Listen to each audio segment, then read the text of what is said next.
చవల్ ప్రశ్నించొద్దని చెప్పేసి సభ్యులను కోరుకుంటున్నాను. మంత్రి గారు.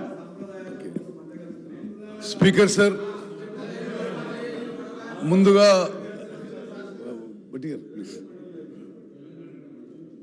ప్రభుత్వానికి ఇరిగేషన్ సెక్టార్పై శ్వేతపత్రం శాసనసభలో చర్చించడానికి అవకాశం బుక్ ఇచ్చేసింది.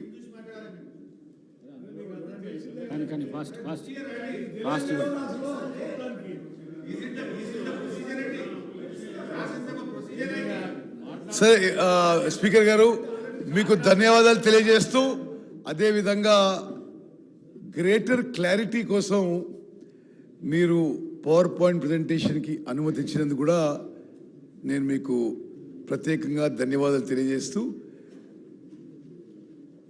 Over the next 45 minutes or 1 hour తెలంగాణలో ఇరిగేషన్ సెక్టర్పై జరుగుతున్న అన్ని విషయాలపై ఈ సభలో సభ్యులందరికీ, యావత్ తెలంగాణ ప్రజానీకానికి జరుగుతున్న విషయాలపై ప్రభుత్వం సైడ్ నుంచి మేము వైట్ పేపర్ ప్రజెంట్ చేస్తున్నాం. ముందుగా స్పీకర్ సార్, ఈ వైట్ పేపర్ అనుకుంది ఈ ప్రభుత్వం ఫైనాన్స్ మీద పెట్టడం జరిగింది, పవర్ సెక్టర్ పెట్టడం జరిగింది, అదేవిధంగా ఇరిగేషన్ మీద పెట్టాలని కూడా చాలా రోజుల క్రితం డిసైడ్ చేయడం జరిగింది. ఈ వైట్ పేపర్ పెట్టాలని అనే నిర్ణయం తర్వాత ఈ మధ్య జరిగిన కొన్ని సంఘటనలు నేను ముందుగా ప్రస్తావిస్తున్నాను. మేడిగడ్డ బ్యారేజ్ అని, it is the heart of the Kaleshwaram project. Kaleshwaram ప్రాజెక్టులో మేడిగడ్డ, అన్నారం, సుందిల్ల 3 బ్యారేజెస్ నిర్మించి, మరి దాని ద్వారా గత ప్రభుత్వం 19 లక్షల ఎకరాలకి నీళ్ళిచ్చే ఆలోచన చేయడం జరిగింది. దురదృష్టవశాత్తు గత ప్రభుత్వం హయాంలో నిర్మించిన Medigadda barrage poor design, poor construction, poor O&M వల్ల సీరియస్ డిఫెక్ట్స్ డెవలప్ అయి ఈరోజు ఆ 3 బ్యారేజ్ల మరి వాటర్ స్టోరేజ్ కానీ ఆ బ్యారేజ్ల విషయంలో ఏ విధంగా ముందుకు పోవాలో ఈ ప్రభుత్వం నేషనల్ డ్యామ్ సేఫ్టీ అథారిటీని అప్రోచ్ అయిన విషయం కూడా శాసనసభ ద్వారా యావత్ రాష్ట్రానికి తెలియజేస్తున్నాం. ఇప్పుడు ఎంత సీరియస్గా డ్యామేజ్ జరిగిందో నేను కొన్ని విజువల్స్ ప్రదర్శిస్తున్నాను. ఇది మేడిగడ్డ బ్యారేజ్ పై ఆ రోడ్డు ఏ విధంగా కుంగిపోయిందో ఈ విజువల్లో చూడొచ్చు. ఒకటి స్ట్రైట్ ఫార్వర్డ్ ఫోటోగ్రాఫ్, ఒకటి సైడ్ నుంచి తీసుకున్న ఫోటోగ్రాఫ్. ఎంత క్లియర్గా ఈ మేడిగడ్డ బ్యారేజ్ కుంగిపోయిందో చాలా స్పష్టంగా అవపడుతుంది. నెక్స్ట్, ఇది మేడిగడ్డ బ్యారేజ్లో ఒక పియర్లో తీసుకున్న, ఒక 3-4 రోజుల కింద తీసుకున్న ఫోటోగ్రాఫ్. ఏ విధంగా కట్టిన 3 ఏళ్లకే పూర్తిగా కొలాప్స్ స్టేజ్ వచ్చిందో ఈ ఫోటోగ్రాఫ్ ద్వారా మరి చాలా స్పష్టంగా సభ్యులందరికీ నేను మనవి చేస్తున్నా. నెక్స్ట్, అదేవిధంగా ఈ పియర్ 20 ఏ విధంగా పగిలిపోయి ఆ ఫ్లోర్ సింక్ అవుతుందో ఈ 1 minute వీడియోలో చాలా స్పష్టంగా అవుతుంది. కింది నుంచి పై వరకు కూడా పూర్తిగా పగిలిపోయిన విషయం నేను మరి సభ్యులందరికీ కూడా జాగ్రత్తగా గమనించవలసిందిగా విజ్ఞప్తి చేస్తున్నాను. ఏది ఏది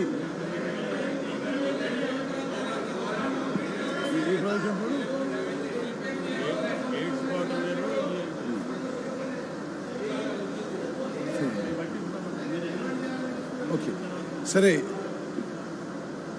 ఎంత సీరియస్ డ్యామేజ్ అయిందో, ఎంత సీరియస్ డ్యామేజ్ అయిందో సభలో ఏ పార్టీకి చెందినా దయచేసి గమనించవలసిందిగా నేను సవినయంగా విజ్ఞప్తి చేస్తున్నా. ఎంత సీరియస్ డ్యామేజ్ అయిందో.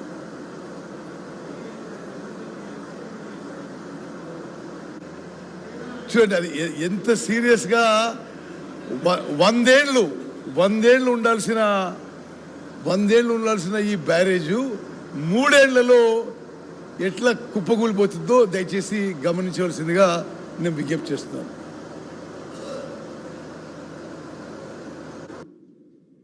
ఓకే, ఇప్పుడు సభ దృష్టికి నేను ఇంకొన్ని విషయాలు తీసుకొస్తున్నా.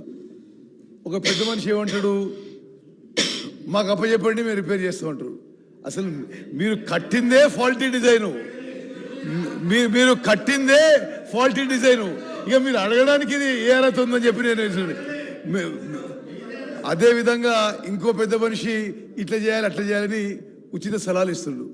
స్పీకర్ సార్, వాళ్ళ నిర్వాహకం వల్ల, ఫాల్టీ డిజైన్ వల్ల, ఫాల్టీ కన్స్ట్రక్షన్ వల్ల, కరప్షన్ వల్ల, పూర్ ఓఎండ్ఎం వల్ల మేడిగడ్డ బ్యారేజ్ కొలాబ్ స్టేజ్కి వచ్చింది. ఈ బ్యారేజ్ విషయంలో ఫైనాన్షియల్ విషయంలో కూడా విషయం చెప్పాలి మీకు. ఈ మేడిగడ్డ బ్యారేజ్ టెండరు 1800 కోట్లకు పిలువబడింది. వర్క్ అవార్డ్ అయింది 1800 crores. ఫైనల్గా ఎంత అమౌంట్ పోయింది స్పీకర్ గారు? 4500 కోట్లకి. అసలు ఎప్పుడు ఎక్కడ స్వతంత్ర భారతదేశంలో గత ప్రభుత్వం చేసిన అవినీతి, కరప్షన్ ఇరిగేషన్ శాఖలో ఎక్కడ జరుగుండదు. ఒక్కొక్క టెండరు, అంటే మేడిగడ్డ బ్యారేజ్ ఒక ఉదాహరణగా టెండర్ కాల్ ఫార్ చేసింది 1800 crores. ఎల్ఎన్టీకి వర్క్ అవార్డ్ అయింది 1800 crores. అగ్రిమెంట్ అయింది 1800 కోట్లకి. పెంచుతూ 1000 కోట్లు పెంచుతూ పోయి ఫైనల్గా అదే వరకు అదే ఏజెన్సీకి 4500 కోట్లకి ఈ ప్రభుత్వం పని చేయించిందంటే ఎంత అవినీతి జరిగిందో ఒక్కసారి ఆలోచన చేయండి. అంటే మరి కాస్ట్లు పెంచుకుంటూ ఆ విధంగా పోవడం సరే. సభ్యులు చెప్పడానికి నేను ఆన్ రికార్డ్ ఒక విషయం చెప్తున్నా స్పీకర్ సార్. ఇండిపెండెంట్ ఇండియాలో గత ప్రభుత్వంలో ఇరిగేషన్ సెక్టర్లో జరిగిన అవినీతి ఎక్కడ ఎప్పుడు జరగపోయినని చెప్పుకుంటే మనం చేస్తున్నాం. స్పీకర్ సార్, ఈ విషయాలలో, ఈ డ్యామ్స్ అండ్ బ్యారేజెస్ విషయంలో the national authority is the national dam safety authority. సరే, గత ప్రభుత్వంలో ఉన్న పెద్ద మనుషులు వాళ్ళే చీఫ్ డిజైనర్లు, చీఫ్ ఇంజనీర్లు, చీఫ్ కన్స్ట్రక్టర్లు అన్నీ వాళ్ళే ఉండొచ్చు. కానీ దేశంలో రాజ్యాంగం ప్రకారం మాత్రం national dam safety authority has been created by an act of parliament. భారతదేశంలో ఉన్న డ్యామ్స్, బ్యారేజెస్ అన్నీ మరి ప్రతి సంవత్సరం పరిశీలన చేసి అడ్వైస్ అండ్ డైరెక్షన్స్ ఇవ్వాల్సిన మరి power, responsibility national dam safety authority ఉందని చెప్పి నేను మనం చేస్తున్నాను. ఈ national dam safety authority Medigadda barrage inspect చేసి ఏం రిపోర్ట్ ఇచ్చిందో యథాతథంగా, మేము ఒక్క వర్డ్ అటు ఇటు మార్చలేదు అధ్యక్ష. వాళ్ళు ఏం చెప్తే అది మేము యావత్ తెలంగాణ ప్రజానీకానికి తెలియజేయాలని చెప్పి ఆ ఎన్డిఎస్ఏ రిపోర్ట్ ఒక ఎక్సెప్ట్స్ ఇందులో మేము మరి మీ ద్వారా సభ్యులందరికీ, ప్రజలందరికీ తెలియజేస్తాం. The damage occurred due to a combination of issues involving planning, design, quality control and operation maintenance. చాలా స్పష్టంగా ఆ రిపోర్ట్లో మేడిగడ్డ బ్యారేజ్ ఇష్యూలో డిజైన్ కానీ, ప్లానింగ్ కానీ, క్వాలిటీ కంట్రోల్ కానీ, ఓఎండ్ఎం కానీ చాలా మరి నాసిరకం క్వాలిటీ అని చెప్పి ఎన్డిఎస్ఏ వాళ్ళ రిపోర్ట్లో లిఖితపూర్వకంగా ప్రభుత్వానికి మరి రిపోర్ట్ ఇవ్వడం జరిగింది. ఇంకో విషయం స్పీకర్ సార్, October 21 ఈ సంఘటన జరిగితే గత ప్రభుత్వం December 7 మా ప్రమాణ స్వీకారం వరకు వాళ్ళ ప్రభుత్వం ఉంది. ఏ ఒక్కరోజు కూడా మాజీ ముఖ్యమంత్రి కేసీఆర్ గారు ఆల్సో ఇరిగేషన్ మంత్రి ఉండే, అక్టోబర్ 21 నుంచి డిసెంబర్ 7 వరకు ఒక్క మాట కూడా మాట్లాడని చెప్పిన విషయం మరి సభ్యులందరికీ గుర్తు చేస్తున్నా. అదేవిధంగా ఇప్పుడు ఆ ఎన్డిఎస్ఏ ఏమేమి చేసిందో ఏమేమి రాసిందో మీకు చెప్తున్నా. There appears to be construction deficiency due to lack of stringent quality control. Quality control లేనందున మరి కన్స్ట్రక్షన్లో డెఫిషియన్సీ జరిగిందని నేషనల్ డ్యామ్ సేఫ్టీ అథారిటీ, అదో కాన్స్టిట్యూషనల్ బాడీ, వాళ్ళు లిఖితపూర్వకంగా ప్రభుత్వానికి రిపోర్ట్ ఇచ్చిన విషయం కూడా నేను మనం చేస్తున్నాను. ఇంకో చోట రిపోర్ట్లో there are deficiencies in the project planning and design as well. The barrage has been designed as floating structure but constructed as rigid structure. మరి ఎంత లోపం జరిగిందో దీని ద్వారా సభ్యులందరికీ గమనించాలని చెప్పి నేను మనవి చేస్తాను. అదేవిధంగా 2019లో ఈ బ్యారేజ్ పనులు పూర్తయితే ఏమీ ఇన్స్పెక్షన్ కానీ మెయింటెనెన్స్ కానీ 3-4 ఏళ్ళు ఏమీ జరగలేని విషయం కూడా మరి ఎన్డిఎస్ఏ రిపోర్ట్ తెలియజేస్తుంది. అదేవిధంగా Telangana state dam safety organisation వాళ్ళని ఎన్డిఎస్ఏ ఇది జరగకముందే pre monsoon post monsoon checks చేయాలని చెప్పి లిఖితపూర్వకంగా ఇచ్చిన తెలంగాణలో ఇరిగేషన్ శాఖ ఆ స్టేట్ డ్యామ్ సేఫ్టీ ఆర్గనైజేషన్ ఈ చెక్స్ చేయలేని విషయం కూడా నేను మనం చేస్తున్నా. ఈ 3-4 ఏళ్లలో అనేక సందర్భాల్లో, అంటే ఎవరికి తెలియని విషయాన్ని కూడా కాదు, ఎల్ఎన్టీ ఏజెన్సీ అనేక లెటర్స్ రాసింది. అక్కడ కింద స్థాయి ఇంజనీర్లు అనేక లెటర్స్ రాశారు. అందరి చూస్తుండగానే మరి పూర్తి నిర్లక్ష్యంతో ఈ బ్యారేజ్ ఇప్పుడు కొలాప్స్ అయ్యే పరిస్థితి వచ్చిందని చెప్పి నేను మనవి చేస్తాను. The barrage under the present condition is rendered useless. ఇది ఎన్డిఎస్ఏ రిపోర్ట్లో మేము తీసిన ఎక్సెప్ట్. నెక్స్ట్, అదేవిధంగా వాళ్ళు ఏమన్నారంటే అదే టెక్నాలజీ, అదే మెటీరియల్, అదే సాయిల్ స్ట్రెంగ్త్తో మొత్తం బ్యారేజ్ నిర్మించబడింది. అదేవిధంగా అన్నారం సుందిల్లా బ్యారేజీలు నిర్మించబడ్డాయి. అందుకోసమే లిఖితపూర్వకంగా మేము చెప్తున్నాం, ఇప్పుడు మీరు ఆ రిజర్వాయర్స్ నింపొద్దు అనే విషయం నేషనల్ డ్యామ్ సేఫ్టీ అథారిటీ మన ప్రభుత్వానికి సలహా ఇచ్చిన విషయం కూడా నేను మనం చేస్తున్నాను. అదేవిధంగా తతిమ 2 బ్యారేజ్లు, అన్నారం సుందిల్లా బ్యారేజ్, అన్నారం బ్యారేజ్లో కూడా ఈ ప్రాబ్లం మొదలైన విషయం నేను ఈ సభ దృష్టికి తీసుకొస్తున్నా. నిన్నటి నుంచి అన్నారం బ్యారేజ్లో కూడా పెద్ద ఎత్తున లీక్ మొదలైంది. ఇట్ ఇస్ రియల్లీ, అంటే గతంలో ఈ శాఖ నిర్వహించిన వాళ్ళు, రెస్పాన్సిబుల్ పీపుల్, అసలు వాళ్ళు సిగ్గుతో తల ఉంచుకోవాలి. యావత్ తెలంగాణ రాష్ట్రానికి క్షమాపణ చెప్పాలి. దానికి పోయి వాళ్ళు మా మీదనే ఎదురుదాడి చేస్తున్నారు. ఈ సభ ద్వారా తెలంగాణ ప్రజానీకానికి తెలియజేస్తున్నాను, నిన్నటి నుంచి అన్నారం బ్యారేజ్లో లీక్ పెద్ద ఎత్తున మొదలైంది. ఇప్పుడు మేము నేషనల్ డ్యామ్ సేఫ్టీ అథారిటీ వాళ్ళని అర్జెంటుగా పిలిపించాం. వాళ్ళు ఇమ్మీడియట్గా చెప్పారంటే దాంట్లో కొంత వాటర్ ఉంది, ఇమ్మీడియట్గా డీవాటరింగ్ చేయండి, మేము 2 రోజులు వస్తున్నాం అని చెప్పి వాళ్ళ నుంచి కమ్యూనికేషన్ వచ్చింది. నెక్స్ట్, అదేవిధంగా ఇది గతంలో కూడా ఎన్డిఎస్ఏ టీం అన్నారం బ్యారేజ్ అంటే మేడిగడ్డ విజిట్ చేశారు, సపరేట్గా అన్నారం బ్యారేజ్ కూడా విజిట్ చేశారు. అన్నారం బ్యారేజ్లో కూడా చాలా విషయాల్లో డిజైన్లో, ప్లానింగ్లో, కన్స్ట్రక్షన్లో, ఓఎండ్ఎంలో కూడా చాలా ప్రాబ్లమ్స్ ఉన్నాయి, చాలా క్రాక్స్ ఉన్నాయి. మరి ఆ బ్యారేజ్లో కూడా ప్రమాదంలో ఉంది.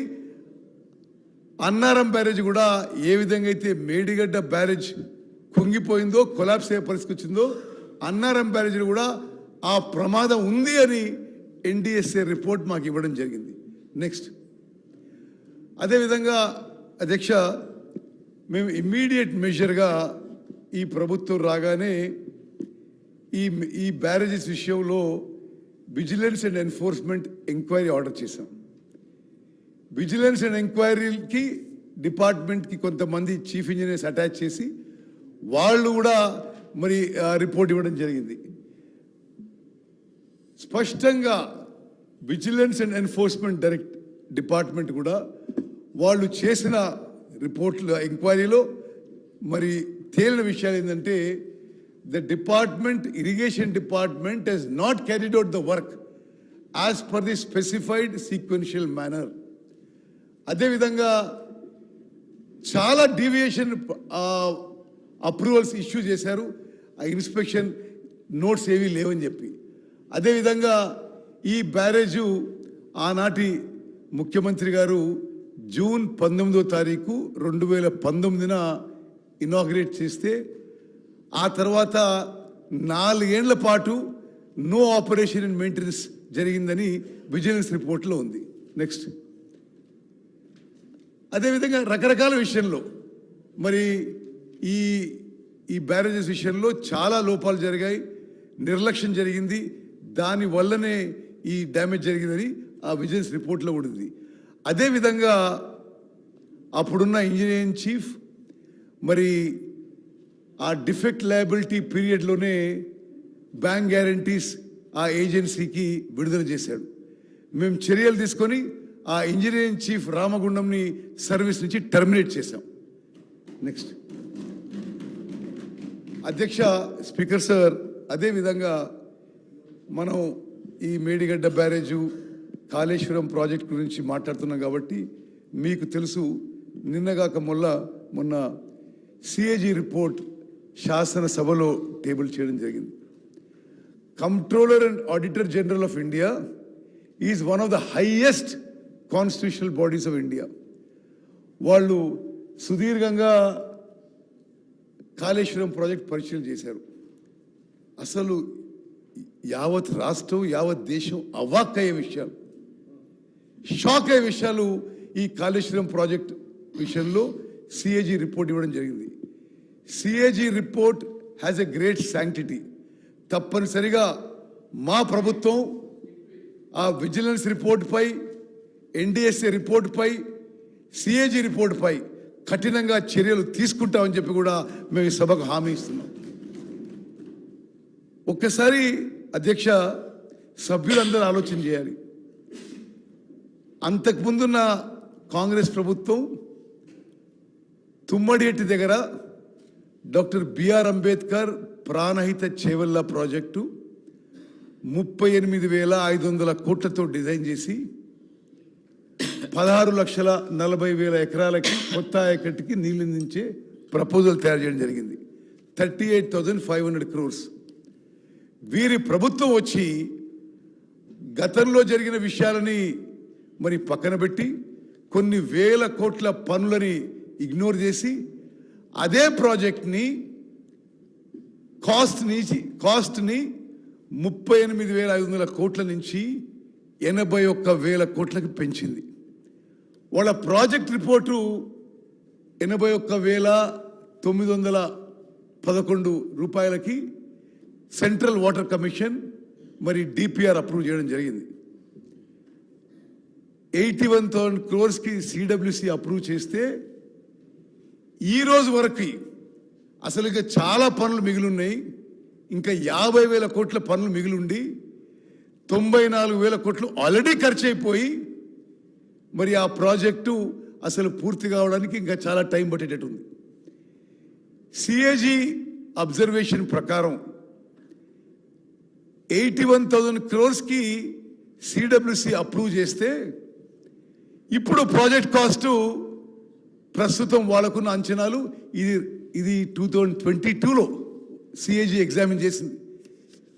81,000 crores వాళ్ళు సిడబ్ల్యూసి అప్రూవ్ చేస్తే సిఏజీ అంచనాల మేరకు కాళేశ్వరం ప్రాజెక్ట్ కాస్ట్ ఇప్పుడు 1,47,000 కోట్లు కాబోతుంది. 81,000 crores 81,000 crores చాలా ఎక్కువ అనుకుంటున్నాం. 81,000 crores ప్రాజెక్టు సిడబ్ల్యూసి అప్రూవ్ చేస్తే గత ప్రభుత్వం నిర్వాకం వల్ల, నిర్లక్ష్యం వల్ల, కరప్షన్ వల్ల ఇప్పుడు ప్రాజెక్ట్ కాస్ట్ 1,47,000 కోట్లు కాబోతుంది. బెనిఫిట్ కాస్ట్ రేషియో అని సిఏజీ అంటే ఎంత ఖర్చు పెడుతున్నాము, దానివల్ల ఎంత బెనిఫిట్ వస్తుందని ఒక అనాలిసిస్ చేశారు. 81,000 ఖర్చు చేసి ఉంటే బెనిఫిట్ కాస్ట్ రేషియో 0.75 ఉండేది. Considering the latest likely project cost అంటే 1,47,000 కోట్లు ఖర్చు పెడితే benefit cost ratio works out to 0.52. అంటే ప్రభుత్వం అమూల్యమైన ప్రజా సొమ్ము ఖర్చు పెట్టిన ప్రతి రూపాయికి రిటర్న్ విల్ బి 52 పైసా. అంటే క్లియర్లీ ఇండికేట్స్ కాళేశ్వరం ప్రాజెక్టు మొదటి నుంచి కూడా ఎకనామికలీ అన్వయబుల్ ప్రాజెక్ట్ అని చెప్పి ఈ సభ ద్వారా యావత్ తెలంగాణ ప్రజానీకానికి తెలియజేస్తున్నాం. అదేవిధంగా కాంట్రాక్టర్లకి వేల కోట్లకి వేల కోట్లు అన్డ్యూ బెనిఫిట్స్ గత ప్రభుత్వం ఇచ్చిందని చెప్పి చాలా స్పష్టంగా సిఏజీ రిపోర్ట్లు ఇవ్వడం జరిగింది. ఇందులో ఒకటే విషయం మీకు హైలైట్ చేస్తున్నాను నేను. ఇది 2021లో 21-22లో సిఏజీ ఆనాడున్న ఫిగర్స్ ఎగ్జామిన్ చేసినప్పుడు కాస్టు 1,47,000 కోట్లు. క్రమంగా as the project nears completion ఇది 2 లక్షల కోట్లకు కూడా పోయే ప్రమాదం అని చెప్పి కూడా నేను మనవి చేస్తున్నాను. అదేవిధంగా అసలు ఇంకో సభ్యులందరూ కూడా నిర్గాంతపోయే విషయం ఒకటి తెలియజేస్తున్నాను. పీక్ ఎనర్జీ డిమాండ్ కాళేశ్వరం ప్రాజెక్టులో అన్ని పంపులు పనిచేసే సమయం వచ్చినప్పుడు, సైమల్టేనియస్గా పనిచేసే సమయం వచ్చినప్పుడు total energy demand will be 203 million units per day. Kaleshwaram project పూర్తి స్థాయిలో అన్ని పంపులు పనిచేస్తున్నప్పుడు total energy consumption per day will be 203 million units per day. అంటే మొత్తం తెలంగాణ రాష్ట్రంలో ఏ సంవత్సరం అయితే సిఏజీ రిపోర్ట్ తయారు చేసిందో 21-22లో మొత్తం తెలంగాణ రాష్ట్రంలో అన్ని అవసరాలు కలిపి electricity consumption 196 million units per day ఉంటే, మొత్తం తెలంగాణ రాష్ట్రంలో పరిశ్రమలు, డొమెస్టిక్, అగ్రికల్చర్ అన్నీ కలిపి 196 మిలియన్ యూనిట్స్ పర్ డే ఉంటే, ఒక్క కాళేశ్వరం ప్రాజెక్టుకే మరి అన్ని పంపులు పనిచేసి దానికి energy consumption 203 million units per day. అంటే మొత్తం రాష్ట్రంలో కన్జ్యూమ్ అయ్యే పవర్ కంటే కాళేశ్వరం ప్రాజెక్ట్కి ఎక్కువ పవర్ కన్జ్యూమ్ అయ్యే విషయం సిఏజీ రిపోర్ట్ తెలియజేసింది. దాని ఖర్చు అంటే కేవలం ఎలక్ట్రిసిటీ ఖర్చు. కాళేశ్వరం ప్రాజెక్టు పూర్తి స్థాయిలో నడిపించినప్పుడు, అన్ని పంపులు కూడా మరి పూర్తి స్థాయిలో నడిచినప్పుడు 10,374 కోట్లు electricity charges per year Kaleshwaram ప్రాజెక్టుకి 10,374 కోట్లు.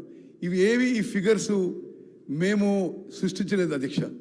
ఇవన్నీ సిఏజీ చాలా జాగ్రత్తగా పరిశీలన చేసి వాళ్ళ రిపోర్ట్లు ఇవ్వడం జరిగింది. అదేవిధంగా మరి ఇది కమిషన్ల కక్కుర్తో మరొకటో తెలియదు కదా నాకు. వాళ్ళు సిఏజీ ఏమంటారు అంటే, డిపార్ట్మెంట్ ఇంత ఆదరాబాదరాగా తొందరపడి ఎందుకు వర్క్లు ఇచ్చినా అర్థం కావడం లేదు. ఒక ఎగ్జాంపుల్గా 25,000 కోట్ల works were awarded even before the approval of DPR. Detailed project report Kaleshwaram చాలా స్పష్టంగా కాళేశ్వరం ప్రాజెక్టులో 25,000 కోట్ల వర్క్లు ఇవ్వడం జరిగింది. అదేవిధంగా మల్లన్న సాగర్ విషయంలో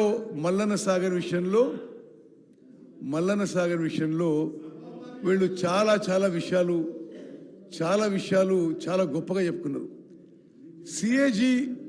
సిఏజీ రిపోర్ట్లో ఒక చాలా ప్రమాదకరమైన అంశం వాళ్ళు ప్రస్తావించారు.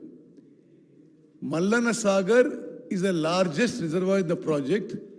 constructed with a huge capacity of 50 TMC. A preliminary study revealed that there was a deep-seated vertical fault in the present location. However, the department constructed the reservoir with a total expenditure of 6,000 crores without conducting detailed seismic studies.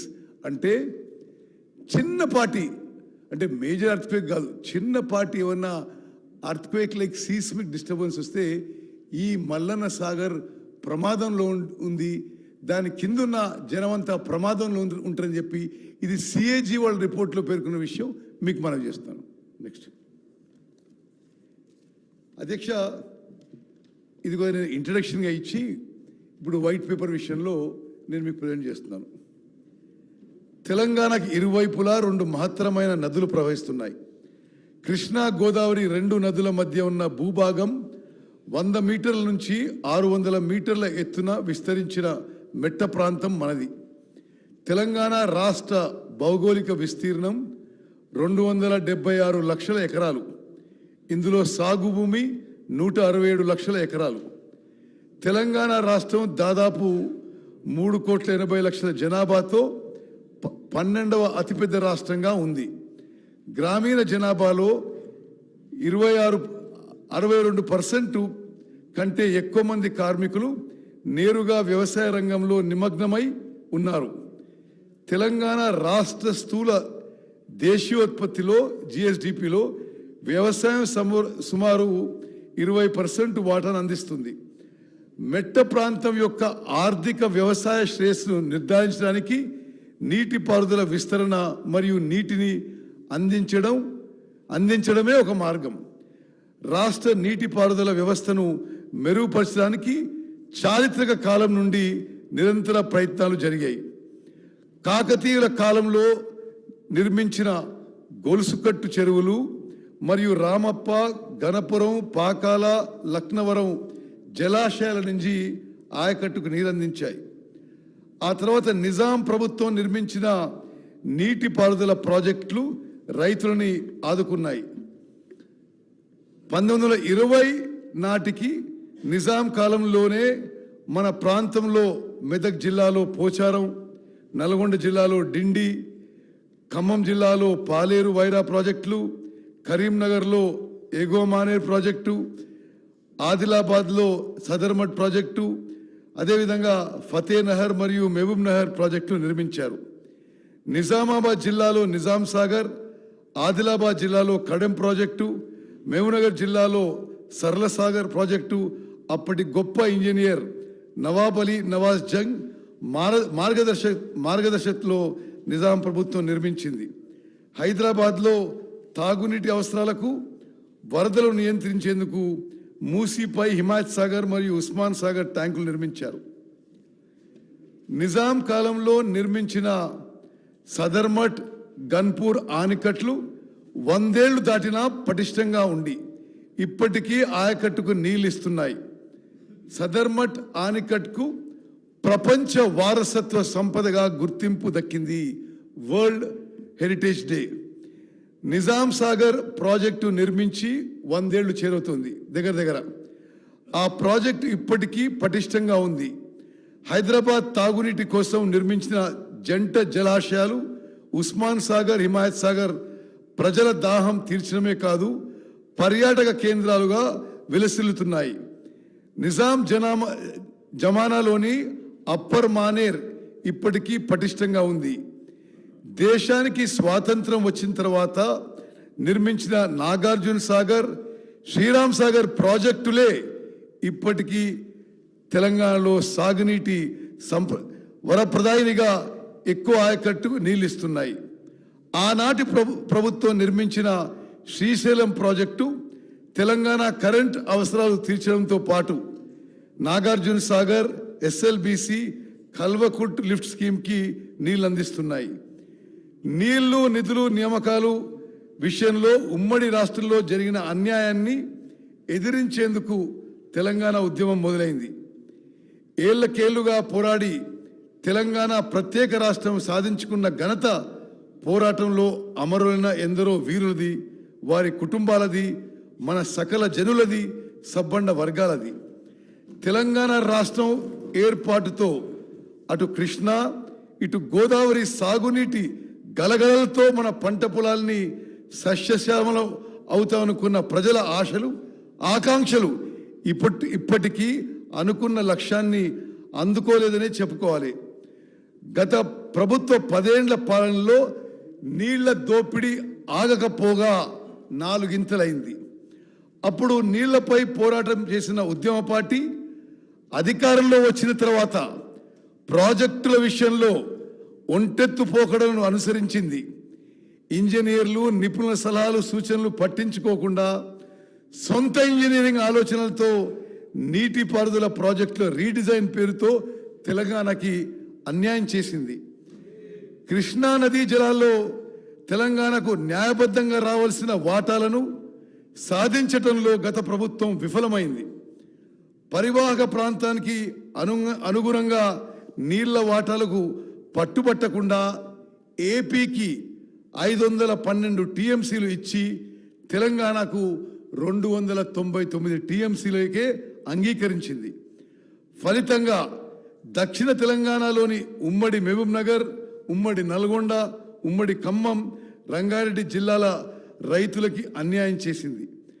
2 రాష్ట్రాలకు నిర్దేశించిన 811 టీఎంసీల్లో Krishna basin పరివాహక ప్రాంతం ఆధారంగా మనకు 68% వాటా రావాలి. అంతర్జాతీయ నదీ జలాల న్యాయ సూత్రాలన్నీ అదే విషయాన్ని స్పష్టం చేస్తున్నాయి.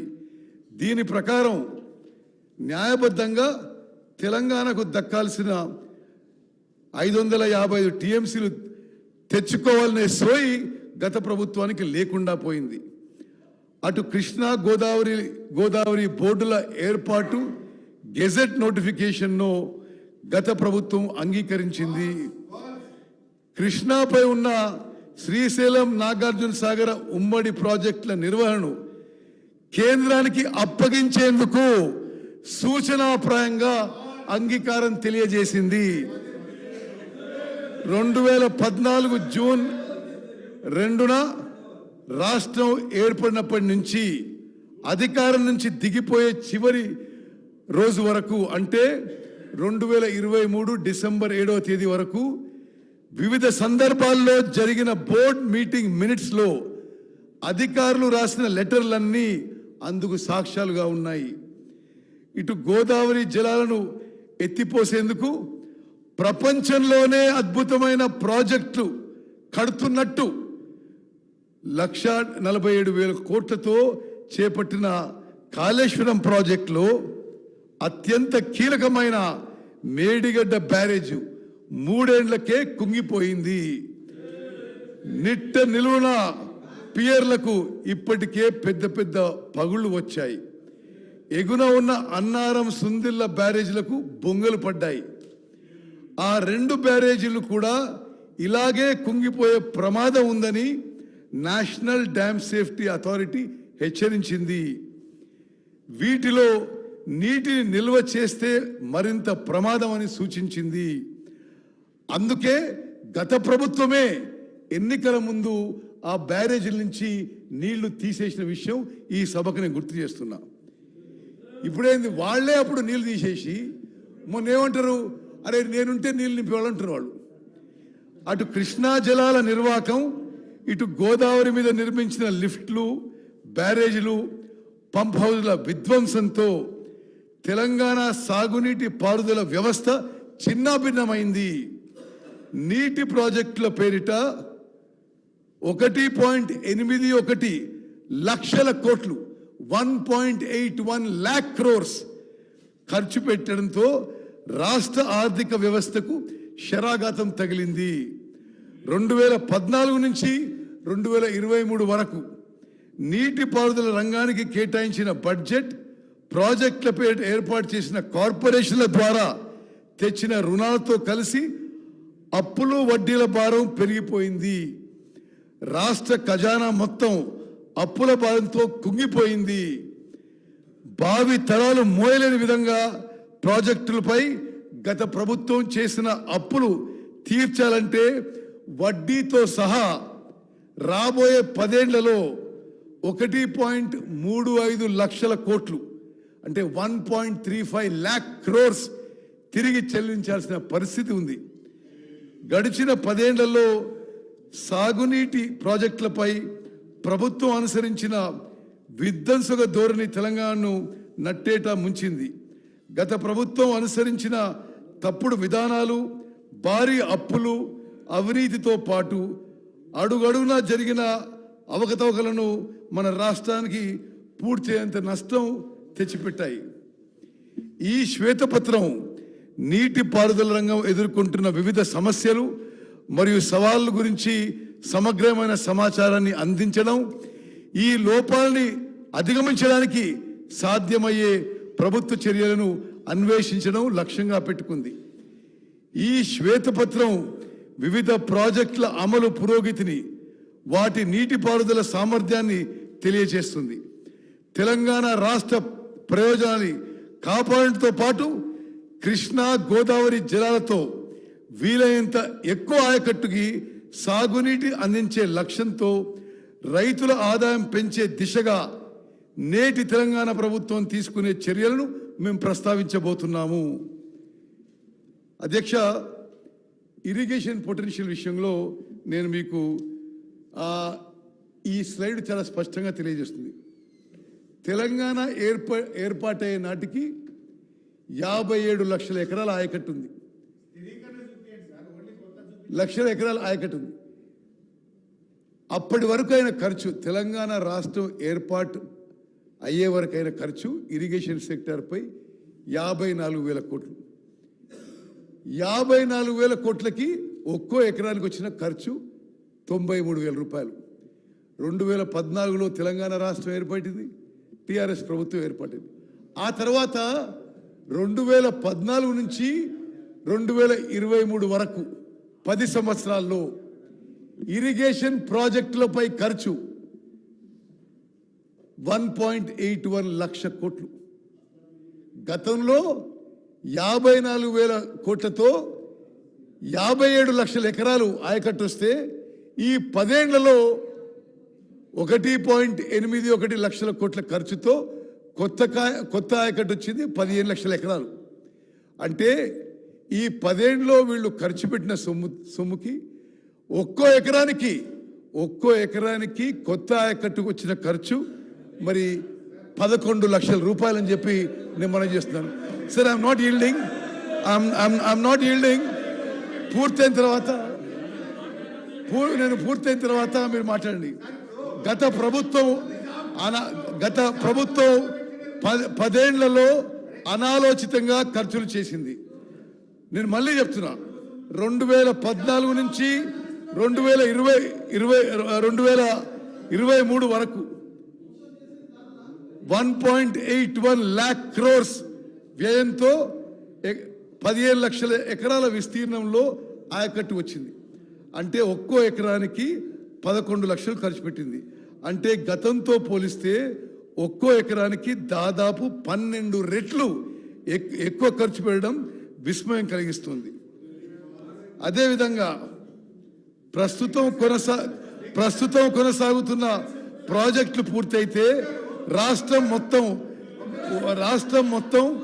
నీటిపారుదల సామర్థ్యం 127 లక్షల ఎకరాలకు చేరుతుందని అంచనా ప్రతిపాదనలు ఉన్నాయి. మిగిలి ఉన్న ప్రాజెక్టులు పూర్తి చేసి 53 లక్షల ఎకరాల అదనపు ఆయకట్టుకి నీరివ్వడానికి 97,000 కోట్లు అవసరం. 5 ఏళ్లలో చెల్లించాల్సిన అప్పులు, వడ్డీలతో కలిసి రాబోయే 5 ఏళ్లలో చెల్లించాల్సిన రుణభారం 77,000 కోట్లు.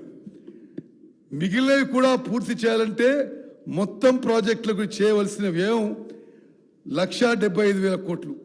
తద్వారా ఒక్క ఎకరానికి నీరివ్వడానికి 3.4 lakhs ఖర్చు అవుతుంది. రేట్లలో వచ్చే మార్పుల వల్ల పెరిగే ఖర్చు దీనికి అదనం. అదేవిధంగా అధ్యక్ష, ఈ స్లైడ్ ద్వారా మళ్ళోసారి నేను ఇది భారీ, మధ్య తరహా, చిన్న తరహా ఐడిసిలో ఎంత దేనికి ఖర్చు అయింది, మరి 2014కి ముందు 2014 తర్వాత స్పష్టంగా తెలియజేయడం జరిగింది. నెక్స్ట్, రాష్ట్రంలో కొన్ని మేజర్ ఆన్ గోయింగ్ ప్రాజెక్ట్స్కి మరి 2014 ముందు ఎంత ఆయకట్టు, 2014 నుంచి 2023 వరకు ఎంత ఆయకట్టు కొత్తగా సృష్టించబడ్డదో ఈ స్లైడ్ ద్వారా తెలియజేసినాం. మరి ఇందులో ఇది 9 major projects in Telangana.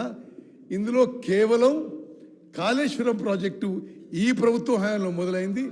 తత్తిమ project, Chokka Rao Devadula project కానీ, కల్వకుర్తి కానీ, ఏఎంఆర్పి ఎస్ఎల్బిసి కానీ, శ్రీరామ్ సాగర్ కానీ, శ్రీరామ్ సాగర్ ప్రాజెక్ట్ నుండి ఫ్లడ్ ఫ్లో కానీ, భీమా కానీ, నెట్టెంపాడు కానీ, శ్రీపాద సాగర్ ఎల్లంపల్లి కానీ గత ప్రభుత్వంలో మొదలైన విషయం నేను మీకు మనవి చేస్తున్నాను. నెక్స్ట్,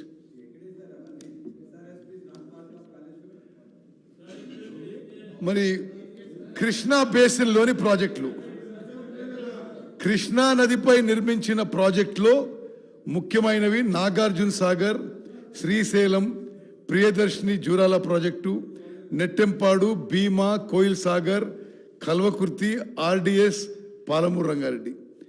కృష్ణా నదిపై ఉన్న జూరాల, నాగార్జున సాగర్ డ్యాంల నుంచి నీరు గ్రావిటీ ద్వారా చేరుతోంది.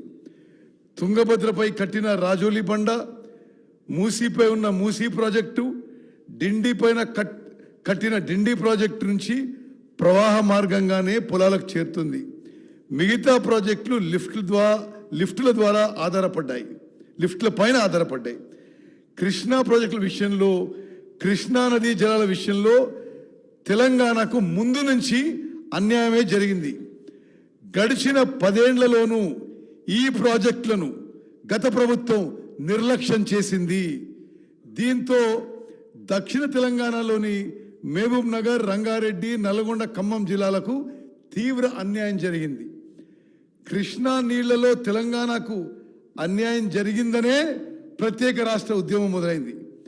శ్రీశైలం నీళ్లను పోతిరెడ్డిపాడు హెడ్ రెగ్యులేటర్ ద్వారా పెన్నా బేసిన్లోని రాయలసీమకు తరలించుకుపోతున్నారనే అప్పుడున్న 10 జిల్లాలు ఒకటై కొట్లాడాయి. పోతిరెడ్డిపాడు హెడ్ రెగ్యులేటర్ కెపాసిటీని 11,000 క్యూసెక్లు నుంచి 14,000 క్యూసెక్లు పెంచినప్పుడు, 44,000 క్యూసెక్లు పెంచినప్పుడు ప్రశ్నించిన పార్టీ నేతలు అధికారంలోకి వచ్చిన తర్వాత కృష్ణా ప్రాజెక్టులు గాలి కొదిలేశారు. 2020లో పోతిరెడ్డిపాడును 20,000 క్యూసెక్లకు పెంచడంతో పాటు 2020లో పోతిరెడ్డిపాడును 80,000 క్యూసెక్లకు పెంచడంతో పాటు పక్కనే రాయలసీమ లిఫ్ట్ ఇరిగేషన్ స్కీమ్ నిర్మాణం చేపట్టేందుకు ఏపీ ప్రభుత్వం జియో జారీ చేస్తే ప్రేక్షక పాత్ర పోషించారు. కుండకు గండి కొట్టినట్లుగా శ్రీశైలం రిజర్వాయర్ అట్టడుగున ఉన్న నీటిని కూడా తీసుకెళ్లేందుకు ఏపీ చేసిన ప్రయత్నాలు అడ్డుకోలేదు.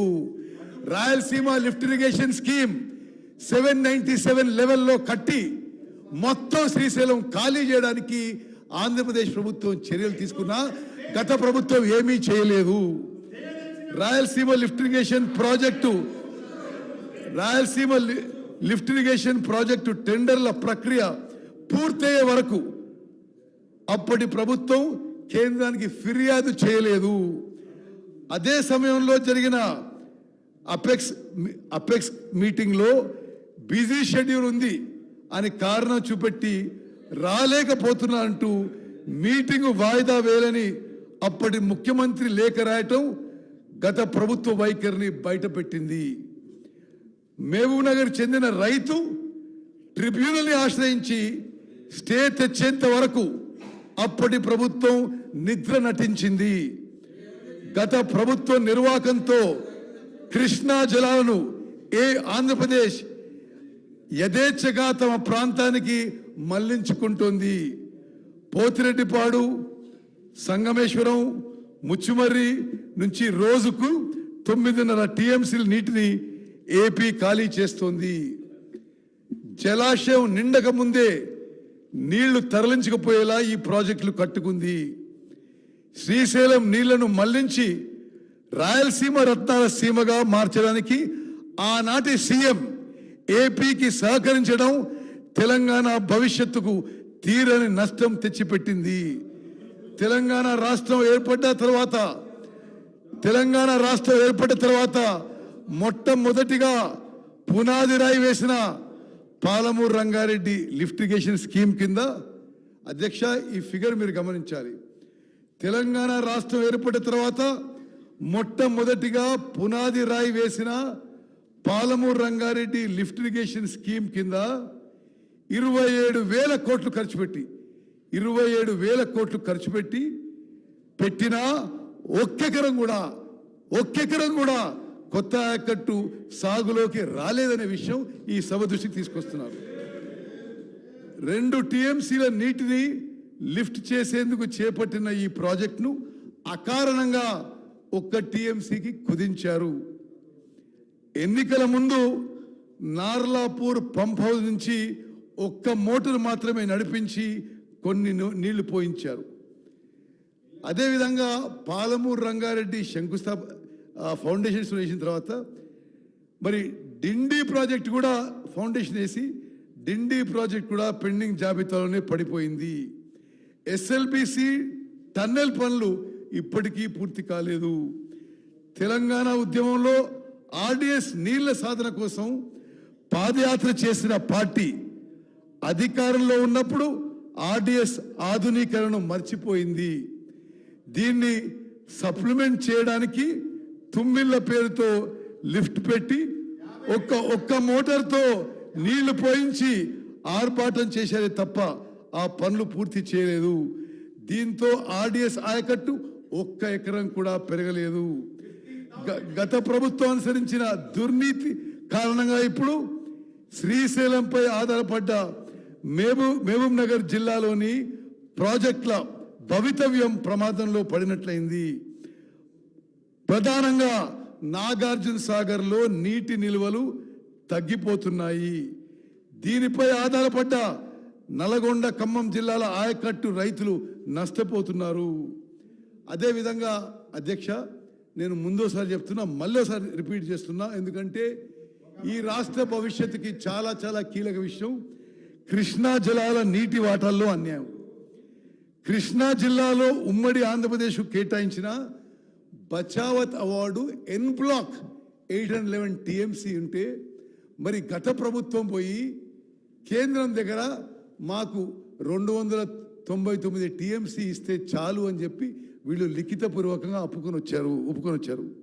కృష్ణా జిల్లాలో ఉమ్మడి ఆంధ్రప్రదేశ్కు కేటాయించిన 811 టీఎంసీల్లో తెలంగాణకు 299 టీఎంసీలు, ఏపీకి 512 టీఎంసీల పంపిణీకి గత ప్రభుత్వం 2015 అంగీకరించి ఆ తర్వాత చాలా సంవత్సరాలు కేంద్ర ప్రభుత్వం ఒప్పుకున్న విషయం ఈ సభ దృష్టికి తీసుకొస్తున్నా. అప్పుడు యాడ్హాక్ కేటాయింపులకు అంగీకరించడంతో రాష్ట్రానికి న్యాయపరంగా రావాల్సిన నీటి వాటాలు సాధించుకోలేదు. ఏడాదికోసారి నీటి పంపిణీపై 2 రాష్ట్రాలకు చెందిన మీటింగ్లు జరిగినప్పుడల్లా తాత్కాలిక వాటాలకి ఒప్పందం చేసుకున్నారు. అంటే 512, 299 ఎవ్రీ ఇయర్ రిపీట్ చేసుకున్నారు. కృష్ణా బేసిన్లో తెలంగాణకి పరివాహక ప్రాంత శాతం 68%. దీని ప్రకారం కృష్ణాలో మనకు 555 టీఎంసీల నీళ్లు, ఏపీలో కృష్ణా పరివాహక ప్రాంతం 32% మాత్రమే. దామాషా ప్రకారం ఆంధ్రప్రదేశ్కి 256 టీఎంసీలు రావాలి. సహజ వనరుల పంపిణీ సూత్రాలు వేటిని పరిగణలోకి తీసుకున్న తెలంగాణకి 555 టీఎంసీలు రావాలి. అందుకు భిన్నంగా గత ప్రభుత్వం ఏపీకి ఎక్కువ నీటి వాటాను కట్టబెట్టింది.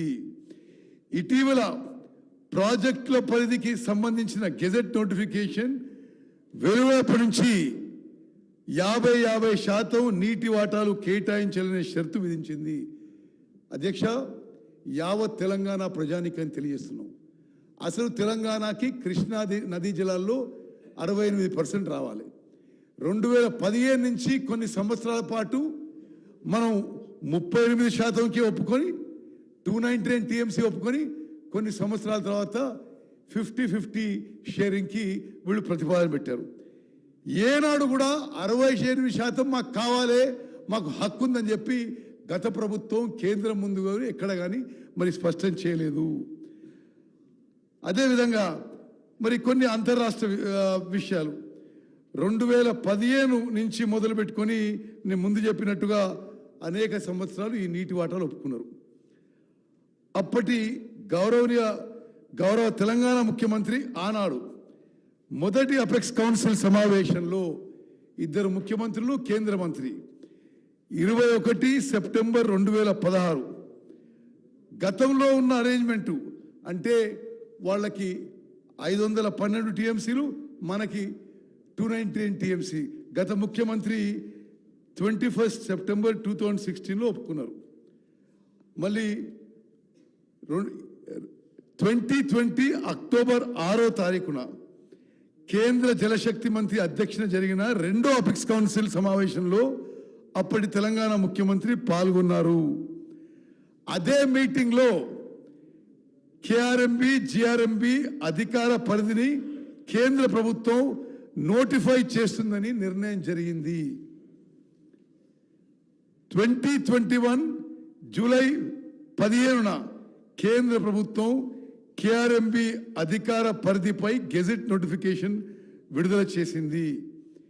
ఇదే నోటిఫికేషన్ తేదీ నుంచి ఆంధ్రప్రదేశ్ తెలంగాణ ప్రభుత్వాలు ప్రస్తుతం ప్రాజెక్టులు కొనసాగుతున్న ప్రాజెక్టులు పూర్తి కాగానే వాటి అధికార పరిధిని కేఆర్ఎంబికి అప్పగించాలనే కీలక నిబంధనలు అందులో ఉన్నాయి.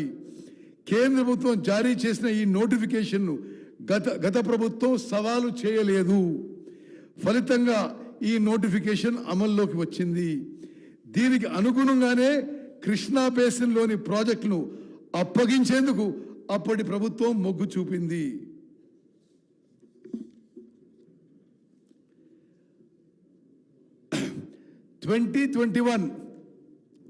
అక్టోబర్ 21 తేదీన జరిగిన 15వ కేఆర్ఎంబి మీటింగు 2022 మే 6వ తేదీ జరిగిన 16వ కేఆర్ఎంబి సమావేశాలలో ఆనాడు తెలంగాణ రాష్ట్రం ప్రతినిధులుగా పాల్గొన్న Telangana special chief secretary Rajat Kumar గారు, ఈఎన్సి మురళీధర్రావు గారు అందులో పాల్గొని మరి ఈ ప్రాజెక్టులు కేఆర్ఎంబికి అప్పజెప్పడానికి సూచనాప్రాయంగా అంగీకారం తెలియజేశారు. గత ఏడాది పోయిన సంవత్సరం ఫిబ్రవరి 11న అసెంబ్లీలో ప్రవేశపెట్టిన 2023-24 బడ్జెట్లో నీటిపారుదల and command area development department గ్రాంట్ల డిమాండ్ నెంబర్ 33 రాష్ట్ర ప్రభుత్వం సూచనాప్రాయంగా ప్రాజెక్టులు కేఆర్ఎంబికి అప్పజెప్పడానికి ఒప్పుకుంటూ కేఆర్ఎంబికి 200 కోట్ల వన్ టైం సీడ్ మనీ ఇచ్చేందుకు బడ్జెట్లో మనీ కేటాయించిన విషయం ఈ సభ దృష్టికి నేను మరోమారు మనం చేస్తున్నాను. రాష్ట్రంలో అసెంబ్లీ ఎన్నిక పోలింగ్ రోజు నవంబర్ 30 తారీఖున నాగార్జున సాగర్ ప్రాజెక్టుపై ఏపీ ప్రభుత్వ సాయుధ పోలీసులను పంపించి అక్రమంగా నీటి విడుదల చేసుకుంది. ఈ చొరబాటు ఘటనపై గత ప్రభుత్వం పూర్తి నిశ్శబ్దం వహించింది. మరుసటి రోజున ఇది నేను మొన్న కూడా మాట్లాడినా మరోసారి రిపీట్ చేస్తున్నా. మరుసటి రోజు డిసెంబర్ 1వ తారీఖున అప్పటి ముఖ్యమంత్రి కార్యదర్శి నీటిపారుదల శాఖ కార్యదర్శి స్మితా సబర్వాల్ గారు కేఆర్ఎంబి చైర్మన్ కు ఈ సంఘటనపై లేఖ రాశారు. శ్రీశైలం నాగార్జున సాగర్ లాంటి ఉమ్మడి ప్రాజెక్టుల నియంత్రణకు బోర్డుకి అప్పగించడానికి తెలంగాణ సూత్రప్రాయంగా అంగీకరించిన విషయాన్ని ఆ లేఖలో స్పష్టం చేశారు.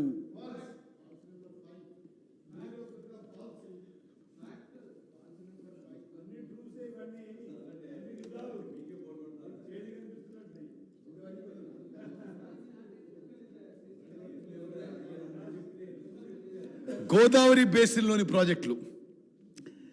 గోదావరి బేసిన్లో ఉన్న ప్రాజెక్టులో అతిపెద్దది శ్రీరామ్ సాగర్ ప్రాజెక్టు.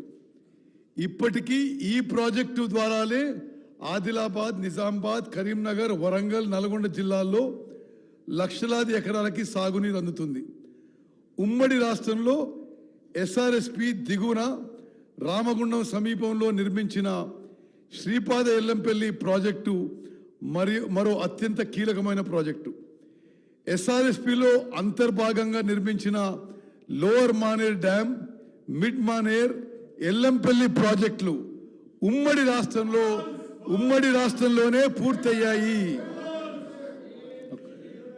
సార్ మంత్రి ఈ 3 ప్రాజెక్టుల ద్వారా ఇచ్చిన గోదావరి నీళ్లనే. ఒక్క నిమిషం.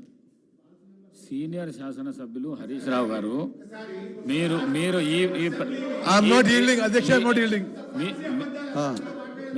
మీకు అవకాశం వచ్చినప్పుడు మీరు మాట్లాడండి.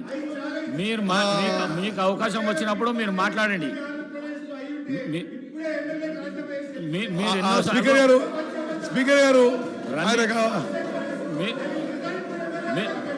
మీకు అవకాశం సభలో మీకు అవకాశం వచ్చినప్పుడు మాట్లాడండి. దయచేసి పల్లా రాజేశ్వర రెడ్డి గారు, తన్నీర్ హరీష్ రావు గారు, మీకు అవకాశం వచ్చినప్పుడు మీరు మాట్లాడండి. సభను డిస్టర్బ్ చేయకండి. సభను disturb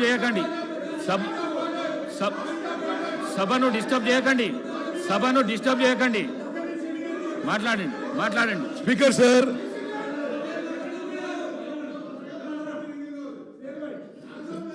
lower Maner dam, mid Maner dam, Yellampalli ప్రాజెక్టులు, ఈ 3 ప్రాజెక్టుల ద్వారా ఇచ్చిన గోదావరి నీళ్లనే గత ప్రభుత్వం కాళేశ్వరం నీళ్లుగా ప్రచారం చేసుకుంది. దేవాదుల ప్రాజెక్టు 2 దశలు పూర్తి కావడంతో పాటు కొంత ఆయకట్టుకి గత ప్రభుత్వాల హయాంలోనే నీళ్లు అందాయి. గత 10 ఏళ్లలో దేవాదుల ఫేజ్ 3 పనులు పూర్తయితే జనగాం ప్రాంతానికి సాగునీరు అందేది. ఉమ్మడి ఖమ్మం జిల్లాలోని రాజీవ్ సాగర్, ఇందిరా సాగర్ ప్రాజెక్టులను సీతారామ ఎత్తిపోతల పేరుతో రీడిజైన్ చేసి 7,000 కోట్లు ఖర్చు చేశారు. దీని కింద ఒక్క ఎకరం కూడా నీళ్లు ఇవ్వలేని విషయం ఈ సభ దృష్టికి తీసుకొస్తున్నా. ఉమ్మడి కరీంనగర్ జిల్లాలో పొడుబ్రహ్మయ్య గారు, ఉమ్మడి కరీంనగర్ జిల్లాలో గౌరవెల్లి ప్రాజెక్టును అక్కడే కూసుకొని పూర్తి చేస్తారని అన్న పెద్ద మనిషి పూర్తి చేయలేదనే విషయం నేను గుర్తు చేస్తున్నా. మహారాష్ట్ర నుంచి ఎస్ఆర్ఎస్పి ప్రాజెక్టుకు నీళ్లు రాకుంటే కాళేశ్వరం నుంచి నీళ్లు రివర్స్ ఎత్తిపోసేందుకు తలపెట్టిన ఎస్ఆర్ఎస్పి పునరుజ్జీవం ప్రాజెక్టు ఫలితం ఇవ్వలేకపోయింది. ఎల్లంపల్లి నుంచి తెచ్చిన నీళ్లను ఎస్ఆర్ఎస్పి కాలువ ద్వారా వివిధ దశల్లో లిఫ్ట్ చేసేందుకు చేపట్టిన ఈ ప్రాజెక్టు అంచనా వ్యయం 2 దాటింది. Doctor BR Ambedkar Pranahita Chevella project రీడిజైన్లో జరిగిన అనర్థాలు, గోదావరి నుంచి ఏటా సముద్రం వైపు పరుగులు తీస్తున్న నీటిని మెట్ట ప్రాంతాలకు మళ్లించాలనే లక్ష్యంతో ఉమ్మడి రాష్ట్రంలో జలయజ్ఞంలో భాగంగా డాక్టర్ బిఆర్ అంబేద్కర్ ప్రాణహిత చేవెళ్ల సుజల శ్రవంతి ప్రాజెక్టును ఆనాటి ప్రభుత్వం తలపెట్టింది. ప్రాణహిత నదిపై ఆదిలాబాద్ జిల్లా తుమ్మడిహట్టి వద్ద బ్యారేజ్ నిర్మించాలని తలపెట్టారు. వార్దా, వైన్ గంగా నదులు కలిసి ప్రాణహిత నదిగా మారే స్థానం ఇది. ఇక్కడి నుండి 160 టీఎంసీ నీటిని ఎత్తిపోవాలని అప్పటి ప్రతిపాదన. ఈ ప్రాజెక్టు డిజైన్ ప్రకారం తుమ్మడిహట్టి నుండి నీటిని వివిధ దశల్లో పంపింగ్ చేస్తూ 600 మీటర్ల ఎత్తున చేవెళ్ల వరకు వివిధ దశల్లో నీటిని లిఫ్ట్ చేయాల్సి ఉండే. 8 ఉమ్మడి జిల్లాల్లో 16,40,000 ఎకరాలకు సాగునీరు అందించడంతో పాటు దారిలో ఉన్న గ్రామాలకు హైదరాబాద్ నీటి తాగునీటి అవసరాలకు పారిశ్రామిక అవసరాలకు నీటిని కేటాయించే ప్రణాళిక. ఈ ప్రాజెక్టును 38,500 కోట్లతో మొదలు పెట్టగా గత ప్రభుత్వం రీడిజైన్ పేరుతో దీన్ని కాళేశ్వరం ప్రాజెక్టుగా మార్చి నిర్మాణ వ్యయాన్ని గత ప్రభుత్వం 1,47,000 కోట్లకు పెంచిన విషయం ఈ సభ ద్వారా నేను మరోసారి ప్రజలకు తెలియజేస్తున్నాను. తుమ్మడి ఎట్టు వద్ద పనులు చేయకుండా 100 కిలోమీటర్ల దిగువన మేడిగడ్డ వద్ద కాళేశ్వరం ప్రాజెక్టును మొదలుపెట్టింది. ప్రాజెక్ట్ సైట్ను 100 కిలోమీటర్ల కిందికి మార్చినప్పటికీ ప్రాణహితలోని వచ్చే వరదపైనే ఆధారపడింది. తుమ్మడి నుంచి ఒక స్టేజ్లో ఎల్లంపల్లికి నీటిని పంపు చేసే ఆస్కారం ఉన్నా దాన్ని పక్కన పెట్టి 3 స్టేజీల్లో నీళ్లు ఎత్తిపోయటం నిర్వహణ పరంగా అది ఆర్థికంగా భారంగా మారింది. కేవలం 21 మీటర్లు మాత్రమే నీటిని ఎత్తిపోస్తే ఎల్లంపల్లికి నీళ్లు చేరడానికి బదులు 3 స్టేజీల్లో 50 మీటర్లు ఎత్తుకు లిఫ్ట్ చేసి తప్పుడు ప్రణాళికలు ఆలోచనలు చేశారు. ప్రాణహిత చేవెళ్ల ప్రాజెక్టును అర్ధాంతరంగా ఆపేయడంతో నష్టం జరిగింది. తుమ్మడి హెట్టు నుంచి 4 ప్రాజెక్ట్ ప్యాకేజీల్లో మైలారం వరకు 71 కిలోమీటర్లు గ్రావిటీ కాలువ తవ్వి లైనింగ్ చేసి వృధాగా వదిలేశారు. ఎల్లంపల్లికి ఎగువన 4-5 ప్యాకేజీల్లో 56,000 ఎకరాల ఆయకట్టుకు నీళ్లు అందకుండా పోయింది. తుమ్మడి ఎట్టి కడితే ఇప్పటికే తవ్విన 2 టీఎంసీల గ్రావిటీ కాలువను ఉపయోగించుకొని ఆసిఫాబాద్, సిర్పూర్, బెల్లంపల్లి, చెన్నూరు, మంచిర్యాల నియోజకవర్గంలోని 2 లక్షల ఎకరాలకు నీళ్లు అందుతాయని ఆశపడ్డ రైతులు మోసపోయారు. అధ్యక్ష, వికారాబాద్ విషయం కూడా మీరు గమనించాలి. ఇటు రంగారెడ్డి జిల్లాలో 4 లక్షల ఎకరాల ఆయకట్టుకి నీరు అందకుండా పోయింది.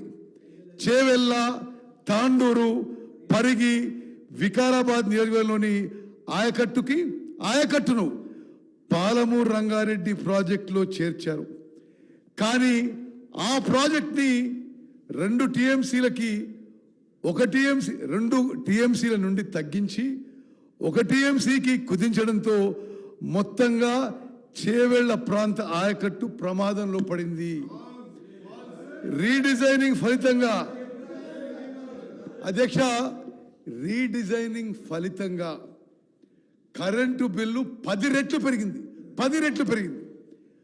160 టీఎంసీలు ఎత్తిపోసే ప్రాణహిత కరెంటు బిల్లు 1000 కోట్లు మాత్రమే అవుతుందని అప్పట్లో అంచనా వేశారు. ఇప్పుడు కాళేశ్వరం నుంచి నీటిని లిఫ్ట్ చేసేందుకు ఏడాదికి 10,000 కోట్ల కరెంటు బిల్ అవుతుంది. కాళేశ్వరం ప్రాజెక్టు గురించి నేను కొన్ని విషయాలు ఈ సభ ద్వారా యావత్ తెలంగాణ ప్రజానికి తెలియజేయాలి. క్యాగ్ రిపోర్ట్లోనే సంవత్సరానికి 10,000 కోట్లు ఖర్చు అవుతుంది. అదీగాక ప్రతి సంవత్సరం ఆర్థిక భారం కాళేశ్వరం ప్రాజెక్ట్ ద్వారా 15,000 కోట్లు. అంటే రాష్ట్రానికి కాళేశ్వరం ప్రాజెక్టు ద్వారా 25,000 కోట్ల ఆర్థిక భారం పడబోతున్న విషయం గమనించాలని రిక్వెస్ట్ చేస్తున్నాను అధ్యక్ష.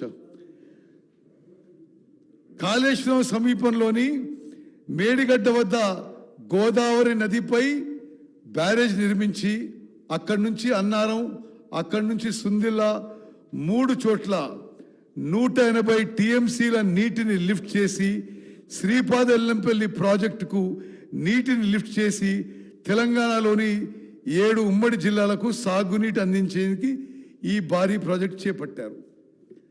కాలువలు, సొరంగాలు, లిఫ్ట్లు, పంప్ హౌజులు, జలాశయాలు, డిస్ట్రిబ్యూటర్ ద్వారా మొత్తం 19,63 ఎకరాలకి సాగునీటి అందించాలని ప్రతిపాదించారు. రికార్డు వేగంతో కట్టినట్లు అద్భుతమని చెప్పుకున్న ఈ ప్రాజెక్టు తెలంగాణ పాలిట గుదిబండగా మారింది. ప్లానింగ్తో పాటు డిజైన్ల లోపంతో ఈ ప్రాజెక్టు 5 ఏళ్లలోనే మూలన పడింది. ఇదేమీ పట్టించుకోకుండా అదనపు టీఎంసీ లిఫ్ట్ చేసేందుకు సిద్ధపడటం అప్పటి ప్రభుత్వపు అనాలోచిత నిర్ణయాలకు అద్దం పట్టింది. గడిచిన ఐదేళ్లలో సుందిళ్ళ నుంచి 162 టీఎంసీల నీటిని లిఫ్ట్ చేసి 51 టీఎంసీల నీటిని గేట్లు ఎత్తి మళ్ళీ సముద్రంలోకి వదిలేశారు. అంటే ప్రతి సంవత్సరం 180 టీఎంసీ అని చెప్పిండ్రు. 5 ఏళ్ల పాటు పూర్తిగా లెక్కేస్తే 5 ఏళ్ల పాటు లెక్కేస్తే లిఫ్ట్ చేసింది 162 టీఎంసీ. 162 టీఎంసీలో మళ్ళీ 51 టీఎంసీ వదిలేశారు. దీంతో ఎత్తిపోతులకు ఖర్చు పెట్టిన నిధులన్నీ గోదావరి పాలయ్యాయి. మేడిగడ్డ నుంచి నీటిని ఎత్తిపోసడంతో ఎగువ నుంచి భారీ వరద వస్తే ఎల్లంపల్లి, సుందిళ్ళ, అన్నారం, మేడిగడ్డ గేట్లు ఎత్తి అప్పటి వరకు లిఫ్ట్ చేసిన నీటిని వృధాగా సముద్రంలోకి వదిలేయాల్సి వచ్చింది. ఈ ప్రాజెక్టుగా అయ్యే కరెంటు బిల్లులు, సరే నేను గతంలో చెప్పిన మళ్ళీ రిపీట్ చేయను, కాళేశ్వరం మరి ప్రాజెక్టుగా అయ్యే కరెంటు బిల్లు 10,000 కోట్లు.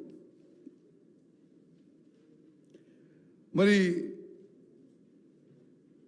అధ్యక్ష హరీష్ రావు గారు మధ్యలో ఏదో ప్రొటెస్ట్ చేస్తుండే ఒక క్లారిఫికేషన్ ఇస్తున్నానికి, మిడ్ మానేర్ ప్రాజెక్టు 2007లో మొదలుపెట్టిన విషయం ఒకసారి నేను గుర్తు చేస్తున్నాను. అధ్యక్ష అదేవిధంగా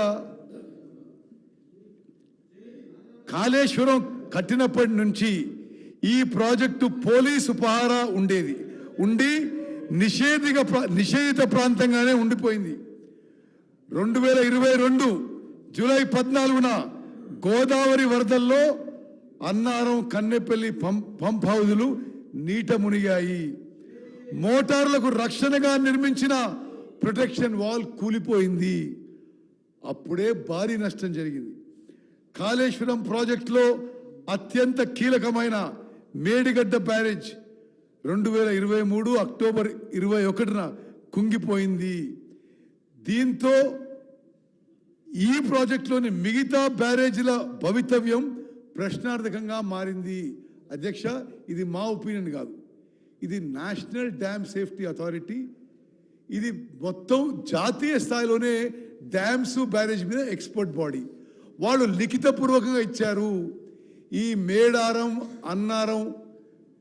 మేడిగడ్డ, అన్నారం, సుందిళ్ళ బ్యారేజీలు ఒకే టెక్నాలజీతో కట్టారు. మేడిగడ్డకి జరిగిన నష్టం అన్నారం, సుందిళ్ళలో కూడా జరిగే ప్రమాదం ఉందని చెప్పి స్పష్టంగా లిఖితపూర్వకంగా ఇవ్వడం జరిగింది. మరి ఇది వైట్ పేపర్లో ఉన్నట్టుగా నేను ఎన్డిఎస్ఏ రిపోర్టు, విజిలెన్స్ రిపోర్ట్ మళ్ళీ రిపీట్ చేయను. I'll go on to the next subject. అధ్యక్ష ఏ ప్రాజెక్ట్ అయినా ఫైనాన్షియల్ వైబిలిటీ, కొంత ఫైనాన్షియల్ డిసిప్లిన్తో చేస్తే రాష్ట్రానికి మేలు జరుగుతుంది. గత ప్రభుత్వం 10 ఏళ్లలో అడ్డగోలుగా అవినీతి, ఫైనాన్షియల్ డిసిప్లిన్ లేకపోవడం ఈ రాష్ట్రానికి పర్మనెంట్గా శాపంగా మారబోతుంది. వాళ్ళు వదిలిపెట్టిపోయిన లక్షల కోట్ల అప్పులు మరి తెలంగాణ ప్రజానీకానికి ఎప్పటికీ గుదిబండగా మారబోతున్నాయి. బడ్జెట్ కేటాయింపులు, ఖర్చుల వివరాలు. తెలంగాణ ప్రాంతంలో సాగునీటి రంగానికి ఇప్పటి వరకు మొత్తం కేటాయించిన budget 1.87 lakh crores. 1.87 lakh crores. ఇందులో తెలంగాణ రాష్ట్రం ఏర్పాటు వరకు కేటాయించిన సొమ్ము 54,000 కోట్లయితే తెలంగాణ రాష్ట్రం ఏర్పడ్డ తర్వాత మరి 1.33 lakh crores కేటాయించడం జరిగింది. ఇది జస్ట్ గో బ్యాక్. ఈ బడ్జెట్ని ఈ టేబుల్ ద్వారా పూర్తిగా వివరించాం. ఎందుకు ఇంత డిఫరెన్స్ అంటే బడ్జెట్ కేటాయించి సరిగ్గా ఉపయోగిస్తే బాగుండేది. వేస్ట్ఫుల్ అన్ప్రొడ్యూస్ ఎక్స్పెండిచర్ కరప్షన్తో అదంతా కూడా లోన్ రూపంలో వచ్చిన అది కూడా తెలంగాణ రాష్ట్ర ప్రజలకి శాపంగా మారిపోయింది. మరి సంవత్సరం వారీగా చేసిన ఖర్చుల వివరాలు మొత్తం ఖర్చు పెట్టింది 2,35,000 కోట్లు. ఇందులో తెలంగాణ రాష్ట్రం ఏర్పాటు కాకముందు ఖర్చు పెట్టింది 54,000 కోట్లు.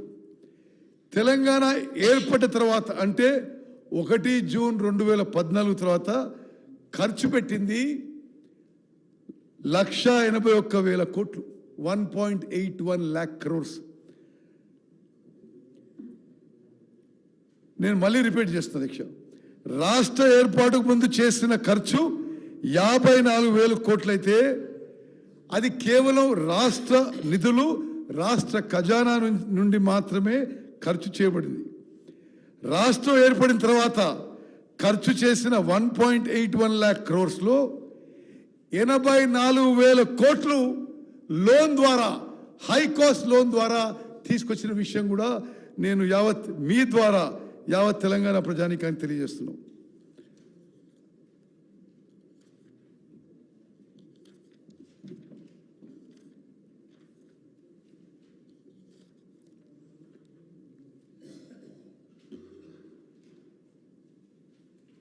నీటిపారుదల వివరాలు, ఆర్థిక విశ్లేషణ. రాష్ట్రంలోని నీటిపారుదల ప్రాజెక్టులకు 2014 వరకు రాష్ట్ర బడ్జెట్ నుండే పూర్తిగా నిధులు కేటాయించారు. అయితే 2014 నుంచి 2023 వరకు నీటిపారుదల ప్రాజెక్టులకు రాష్ట్ర నిధుల శాతం 100% నుంచి 47%కి తగ్గుతూ వచ్చింది. రుణాల నుండి నిధుల శాతం వాటా 2014లో 0% ఉంటే 2023లో 53% పెరిగిన విషయం స్పీకర్ సార్ మీకు తెలియజేస్తున్నాను. రాష్ట్ర ఏర్పాటు తర్వాత బడ్జెట్ కేటాయింపుల్లో నీటిపారుదల శాఖ వాటా 2014 నుంచి 2024 సంవత్సరాల్లో తెలంగాణ జిఎస్డిపి నుంచి నీటిపారుదల ప్రాజెక్టులకు పర్సంటేజ్ వాటాలో క్రమంగా తగ్గుతూ వచ్చింది. మరి మీరు గమనించాలి, 2014 నుంచి 2023-24 వరకు జిఎస్డిపిలో ఇరిగేషన్ శాఖకి పర్సంటేజ్ తగ్గుతూ వచ్చింది.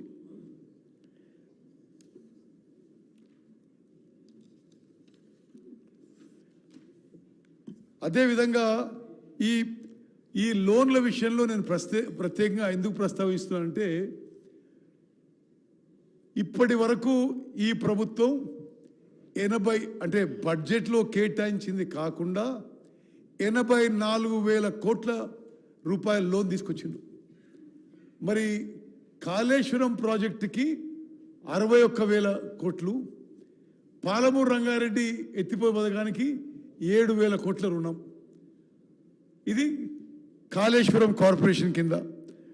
రెండో corporation Telangana state water resources infrastructure development corporation limited. దీని ద్వారా మరి ఇందిరమ్మ మరి ఫ్లడ్ ఫ్లో కెనాల్కి, దేవాదుల ప్రాజెక్ట్కి, సమ్మక్క సాగర్కి, సీతారాం ఎత్తిపోదుల పథకానికి, సీతమ్మ సాగర్కి మరి దీని కింద 15,000 కోట్ల అప్పు. ఈ రెండు మరి పైన కేపీసీఎల్ ద్వారా, కింద పేర్కొనబడిన TSWRIDCL ద్వారా మొత్తం గత ప్రభుత్వం 10 ఏళ్లలో 84,000 కోట్ల అప్పు తీసుకొచ్చిన విషయం నేను మనం చేస్తాను. సాగునీటి ప్రాజెక్టుల పేరిట ప్రభుత్వం చేసిన అప్పులు మోయలేని భారంగా మారబోతున్నాయి. ఈ అప్పులు వడ్డీలు కలిపి రాబోయే 10 సంవత్సరాల్లో రాష్ట్ర ప్రభుత్వం 1.35 lakh crores 1,35,000 కోట్ల రూపాయలు చెల్లించాల్సి ఉంటుంది. వీటిలో అసలు 79,000 కోట్లు, వడ్డీ 56,000 కోట్లు. మరి రాబోయే 5 సంవత్సరాల్లో నీటిపారుదల శాఖ వార్షిక రుణభారం అంటే every year irrigation sector has to repay 16,000 కోట్లు అని చెప్పి నేను మనం చేస్తున్నాను. నెక్స్ట్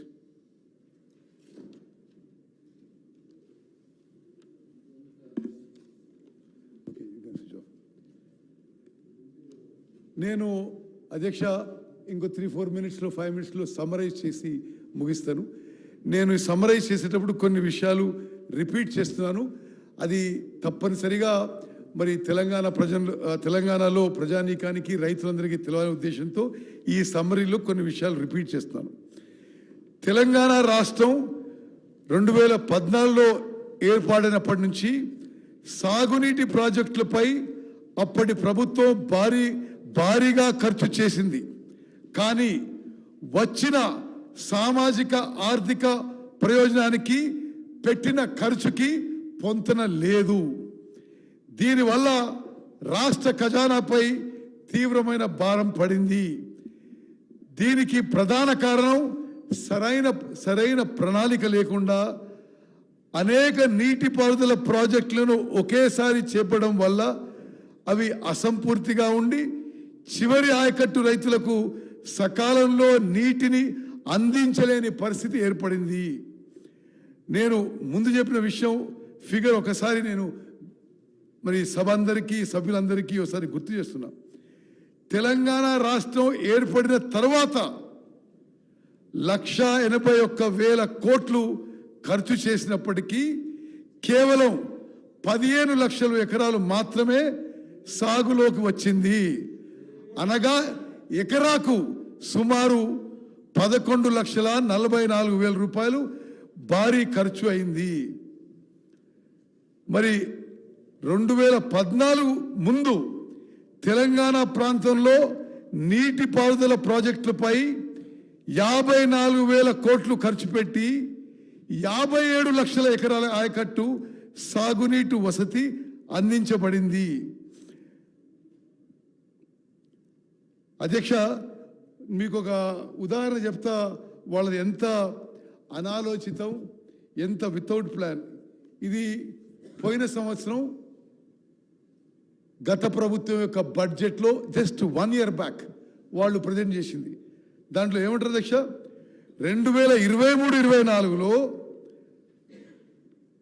2023-24లో అంటే ఇప్పుడు పూర్తి కావాలి 17.21 లక్షల ఎకరాలు కొత్త ఆయకట్టు సృష్టిస్తామని చెప్పి పోయిన బడ్జెట్ బుక్లో చెప్పారు.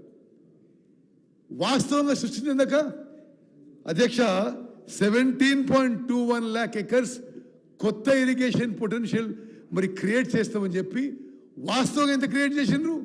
500 ఎకరాలకి అధ్యక్ష. 2023-24లో 17.21 లక్షల ఎకరాల ఆయకట్టుకు నీరు అందించవలసి ఉండగా ఇది పోయినసారి ప్రింటెడ్ బడ్జెట్ బుక్. కేవలం 500 ఎకరాల ఆయకట్టు మాత్రమే నీటి సామర్థ్యం సృష్టించగలిగారు.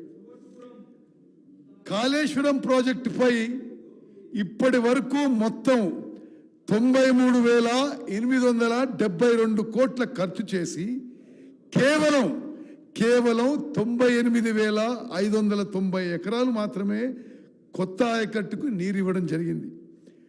బ్యారేజీలు, పంప్ హౌజులు, సబ్స్టేషన్లు నిర్మించడం తప్ప రైతుకి నీరు అందించాలనే చిత్తశుద్ధి కనిపించలేదు. ఆయకట్టుకి నీరు అందించేందుకు అవసరమైన డిస్ట్రిబ్యూటర్లు, కాలువలు నిర్మించాలనే ఆలోచన లేకుండా పనులు జరిగాయి. అంతేకాకుండా పాలమూరు రంగారెడ్డి ఎత్తిపోతల పథకం, సీతారామ ఎత్తిపోతల పథకం కింద మరియు సీతమ్మ సాగర్ ప్రాజెక్టు వంటి ఇతర మూలధన వ్యయంతో కూడిన నీటిపారుదల ప్రాజెక్టులపై 36,000 కోట్లు ఖర్చు పెడితే ఇప్పటి వరకు ఒక్కెకరానికి కూడా నీరు అందించలేదు. పాలమూరు రంగారెడ్డి ప్రాజెక్టు, సీతారామ ఎత్తిపోతుల ప్రాజెక్టు, సీతమ్మ సాగర్ ప్రాజెక్టు మీద ఖర్చు పెట్టింది 36,000 కోట్లు. కొత్తగా ఆయకట్టు క్రియేట్ చేసింది 0. రీడిజైనింగ్తో పాటు కొత్త ప్రాజెక్టుల ప్లానింగ్ లోపాలు, పాత ప్రాజెక్టుల నిర్వహణకి గత ప్రభుత్వం పట్టించుకోలేదు. దీంతో గత 10 ఏళ్లలో సాగునీటి ప్రాజెక్టుల మనుగడ ప్రశ్నార్థకంగా మారింది. కడెం ప్రాజెక్టు నిర్వహణకు పట్టించుకోకుండా 15వ నెంబర్ గేట్ కౌంటర్ వెయిట్ 15వ నెంబర్ గేట్ కౌంటర్ వెయిట్ కొట్టుకుపోయింది. ఆ గేటుని కిందికి దించే అవకాశం లేకుండా పోయింది. దీంతో నీళ్ళని కిందికి వదిలేయాల్సి వచ్చింది.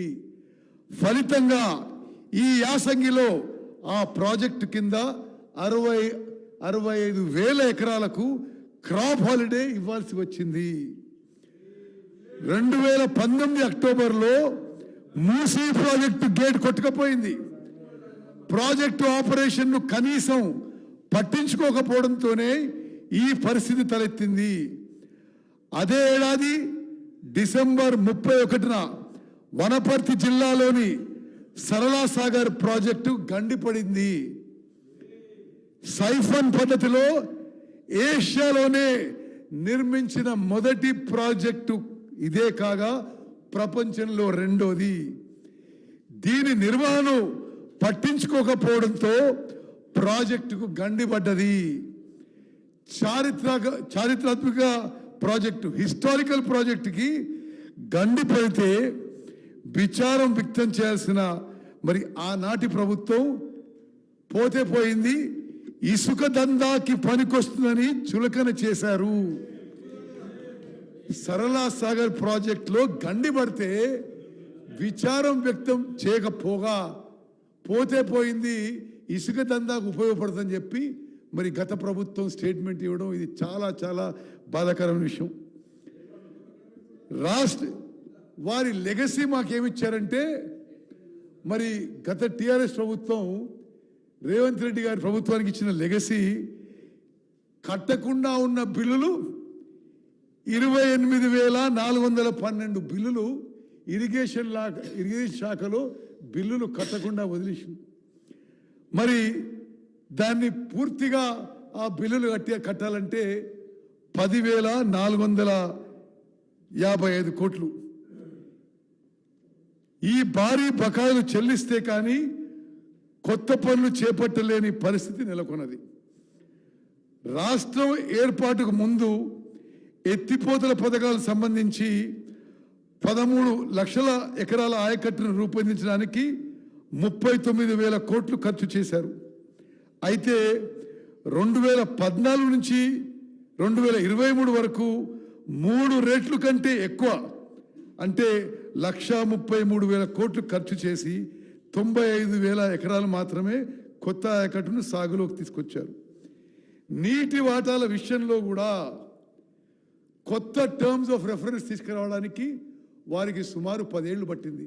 అంటే కేంద్ర ప్రభుత్వాన్ని కొత్త టర్మ్స్ ఆఫ్ రెఫరెన్స్ నీటి వాటా కేటాయింపు డివిజన్ విషయంలో కూడా చాలా ఆలస్యం చేశారు. తెలంగాణ ప్రయోజనాలకు భంగం కలిగించే పోతిరెడ్డి విస్తరణ, రాయలసీమ ఎత్తిపోతల పథకాలను అడ్డుకోలేకపోయారు. నిర్మాణంలో ఉన్న రాయలసీమ ఎత్తిపోతల పథకం పూర్తయితే ఆంధ్రప్రదేశ్కి రోజుకి 9-10 టీఎంసీలు డ్రా చేసుకునే అవకాశం ఉంటుంది. మహబూబ్ నగర్ జిల్లా నివాసి ఒకరు నేషనల్ గ్రీన్ ట్రిబ్యునల్లో పిటిషన్ దాఖలు చేసే వరకు ఆనాటి తెలంగాణ ప్రభుత్వం నిద్ర నటించింది. పర్యావరణ అనుమతులు వచ్చే వరకు పనులు నిలిపేయాలని ఏపీని ఎన్జిటి ఆదేశించింది. అధ్యక్ష, స్పీకర్ సార్, మరో ముఖ్యమైన విషయం, ఇప్పటికి కూడా ఆంధ్రప్రదేశ్ ప్రభుత్వం రాత్రిపూట ఫ్లడ్ లైట్స్ పెట్టి పనులు చేసింది తెలిసి ఈనాటి గౌరవ ముఖ్యమంత్రి రేవంత్ రెడ్డి గారి ప్రభుత్వం ఎన్జిటిలో ధిక్కరణ పిటిషన్ వేసి పనులు ఆగిపోయేలా చూడాలని మా ప్రభుత్వం ఇరిగేషన్ శాఖ అధికారులని ఆదేశించింది.